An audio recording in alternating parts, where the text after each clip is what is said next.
Hello there, how are you doing? Welcome to this new video. Je te donne la première clé, key number one, pour progresser en anglais dans ce mois de novembre, dans ce confinement et dans cette époque très difficile en France. So, avant que je te donne ces clés, tu vas pouvoir donc t'abonner, tu vas pouvoir liker cette vidéo, partager et me mettre un petit commentaire pour voir si cette clé que je vais te donner va vraiment t'aider. And I'm Derek, and I'm your online English teacher, and I'm Scottish. Mais avant que je te donne la clé encore une fois, on va voir ce magnifique trailer de cette chaîne bilingue, ce teaser plutôt, qui va te faire voyager. Let's go!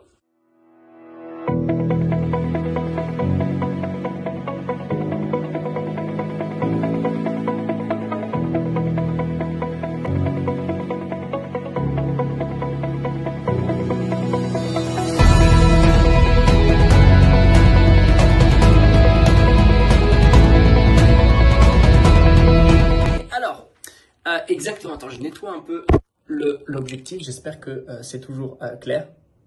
Normalement, tu es là parce que tu vas apprendre l'anglais et je veux, en ce mois de novembre, construire plusieurs choses pour t'amener à prendre des décisions dans ton anglais, dans ton apprentissage.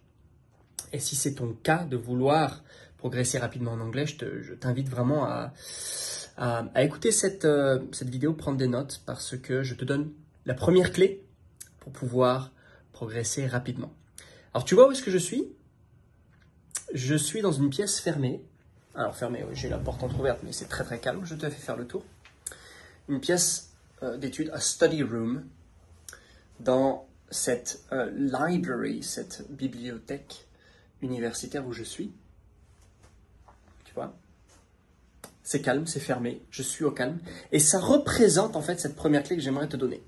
Cette première clé, c'est la concentration. La concentration peut faire partie donc de cette première clé. Et moi, j'ai choisi une concentration entre guillemets extrême, c'est l'isolation. Je me mets dans cette pièce parce que je sais que j'ai personne qui va venir me voir. Donc, je ne suis pas amical, je suis content là d'aller manger avec des amis ici sur le campus. Je suis content de prendre des nouvelles, mais il y a des moments où il faut que je me coupe de tout ce qui me gêne.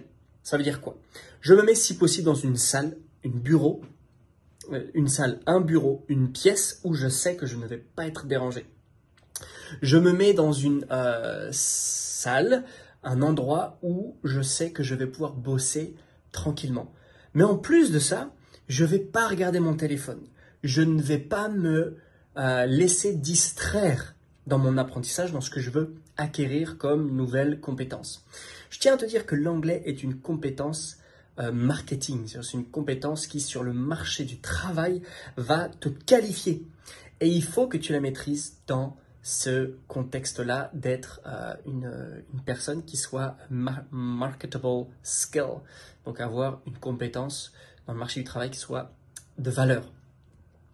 Et pour maîtriser cette compétence, tu peux avoir certes des très bons professeurs, des très bonnes techniques, des très bons moyens, mais si tu es sans cesse dérangé par un texto, oh, un email, oh, il faut que je réponde à ça, il faut que je fasse ça, tu vas jamais être dans cette attitude de travail, on appelle ça le deep work, le travail profond, on appelle ça, intense, sérieux, où tu vas être clairement dans cette dimension de concentration où les choses vont rester. Beaucoup de gens en fait me disent ouais, j'ai essayé d'apprendre l'anglais plein de fois, 1000 fois, par plein de méthodes, mais en fait souvent c'est eux le problème. Des fois c'est la méthode, mais souvent c'est la manière dont ils le font. Je sais qu'on est dans une époque compliquée où on a envie de regarder les nouvelles toutes les 20 minutes.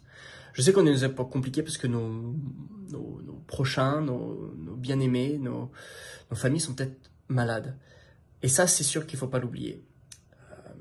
Covid, attaque terroriste, crise sanitaire, financière, politique, c'est très compliqué. Cependant, au milieu de tout ça, tu te dois d'être discipliné et de t'isoler, de te concentrer pour justement faire que l'anglais va devenir un atout.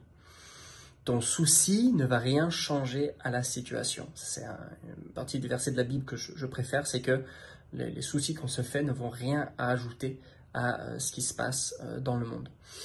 Donc vraiment, je t'encourage à te dire, voilà, je vais me concentrer. Donc, je vais te donner plusieurs autres clés qui vont arriver et cette concentration va être une des clés pour réussir.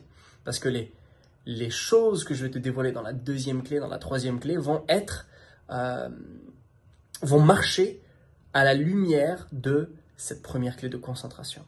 Donc, il faut, je récapitule, que tu aies un lieu où tu saches que tu ne vas pas être dérangé. Il faut que tu aies une méthode aussi où tu coupes ton téléphone, tu coupes toutes choses, les news, les emails, pour être sûr. Je dis pas qu'il faut le faire de manière définie. Je veux dire, moi, j'ai des emails et tout, j'ai le téléphone, voilà. Mais il y a des moments où je ne regarde pas. Ça peut durer 1 heure, ça peut durer 2 heures, ça peut durer 3 heures, ça peut durer une journée. Il faut que tu puisses switcher dans ce mode-là.